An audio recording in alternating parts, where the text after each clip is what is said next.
Hi guys, welcome back. So we're going to go into chapter 5 of this book quick. I know it's been a few days.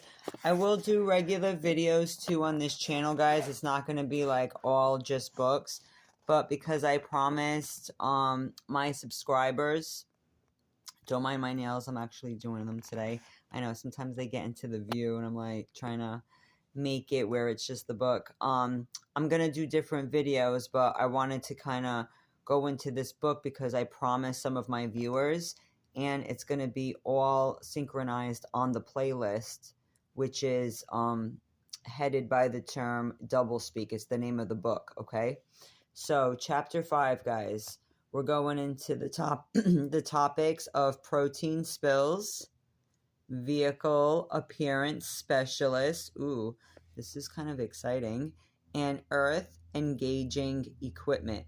So we're going to learn a little bit about doublespeak around the world, okay? So I'll just go into a few pages. We're going to go into sections, if anything. I like how this book is broken down into such. So if I only have a little bit of time, I just do that instead of going through the whole chapters. But again, it's all in order under the playlist, okay? And of course, I'm citing fair use, and I do it in different styles, guys, where it's not going to be easy for them to just hit me with copyright and all that, because it's important to use references, but you always have to cite fair use because this is an educational channel. So you have to wonder sometimes, how is it that government officials in so many different countries sound the same? When faced with the problem of explaining a tax increase, politicians around the world shift into doublespeak. Here's a statement from a government report explaining a recent 6.5% tax increase. Can you guess what country it's from? Local government is currently operating in a climate of expectation to constrain expenditure, increase productivity, and improve the level of service to the community. At the same time, it must face constraints from the state government, including rate pegging and load borrowing, which is being reduced or terminated or not keeping pace with inflation. These constraints, however, must not be seen by council as a problem, which cannot be solved, but as an opportunity to become more efficient and effective in managing its resources and delivering its services. We're on page 144. Improvement to council's management systems and organization structure has been implemented to take up this challenge together with a number of entrepreneurial initiatives to supplement traditional income sources.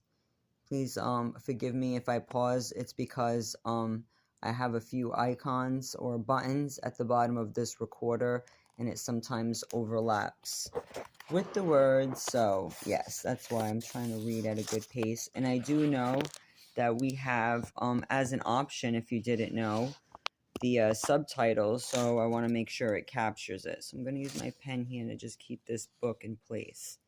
So this passage is from Willoughby, Australia, Municipal Council's report. Let me try to get this book together. Yet it sounds just like a justification for budget cutting and reduced public services given by politicians in the United States, or any number of other countries for that matter. Doublespeak is not unique to the United States. Just as Greece in the time of Thucydides and Rome in the time of Caesar,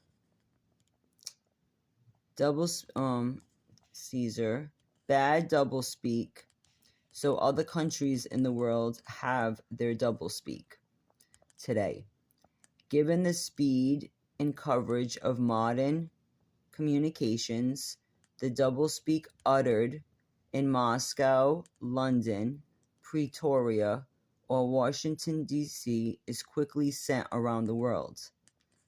Because English is spoken by so many people, estimated run from 700 million to 1 billion people, with about half speaking English as a mother tongue, English doublespeak or doublespeak translated into English from another language can spread and have a significant influence well beyond the borders of the United States.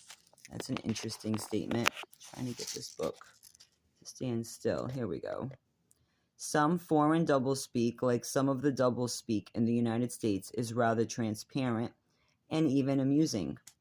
Officials at Expo 86 in Vancouver, Canada, said that some of the amusement rides at the park was so exciting that they had planned for the occasional protein spill.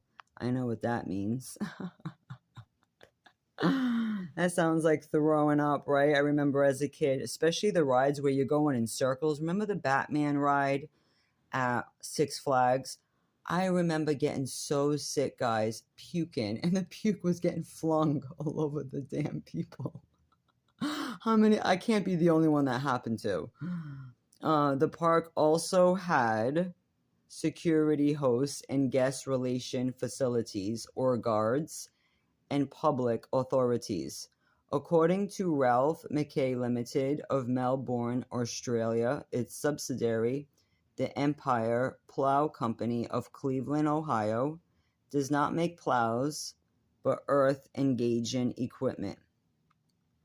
But then in Australia, the government called a tax increase widening the revenue base. Even the Vatican gets into the act by naming its bank Institutio per gli Operi di Religione, or the Institute for Religious Works.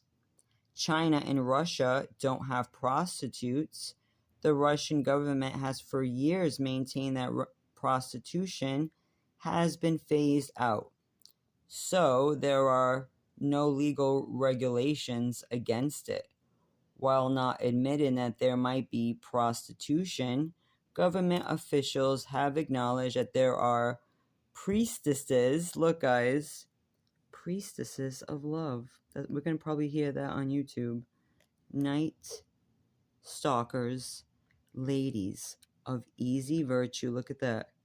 And ladies who take tips. Get the F out of here. I get that in the restaurant business, but come on now.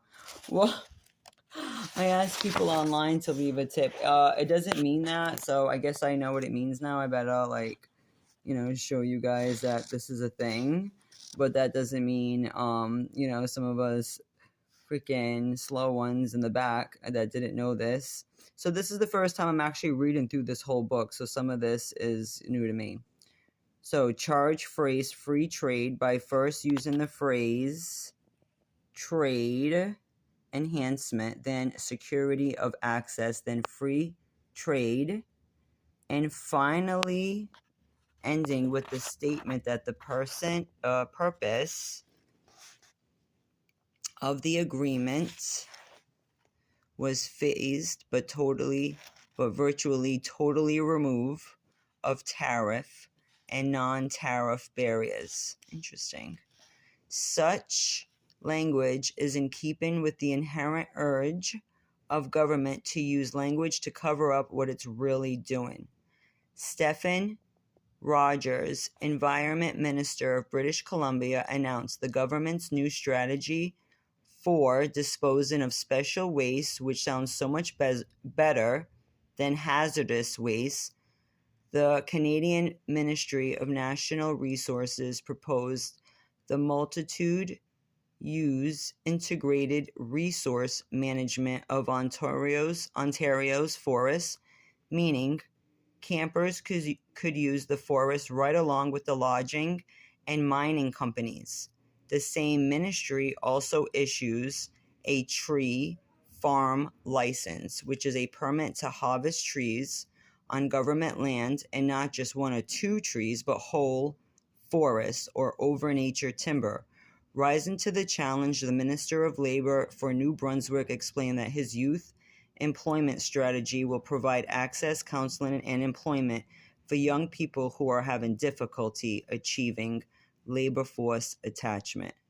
That's interesting, guys. We're going to leave it there. The next one is going to be jobs for those seeking labor force attachment. So I'm going to underline all these terms. This is something I got to check out myself. But yeah, ladies who take tips. Well, I take it as donations, guys. That was just another way for my time, my energy, my free public reading service. This is like a, you know, an education, a nonprofit type of channel. But guys, that is too funny. We'll go into this topic. So we'll leave it off, guys, on page 148. And this was a really good chapter. And we're still going into it, see how it divided it into sections, which is cool. So we'll leave it off on chapter 5, guys. Really great book. In case you don't have it, this is by William Lutz. We'll go into it another time. Please check out my playlist so you can see it all in order from chapter 1 on, and we're going to finish it all the way to the end. But I'll sprinkle other videos in here too, just to change it up. Check me out on my primary channel if you like to support on Dia Dash and Dia Dash 2.0. Love you guys. Have a great day. Just trying to promote reading again. I know sometimes it can be a little funny, but hey, this is great and you'll get better every time, and it's going to help your vernacular, help your speech patterns, and it's great to teach others about the different books that have a lot of nuggets in it. So take care and have a great day.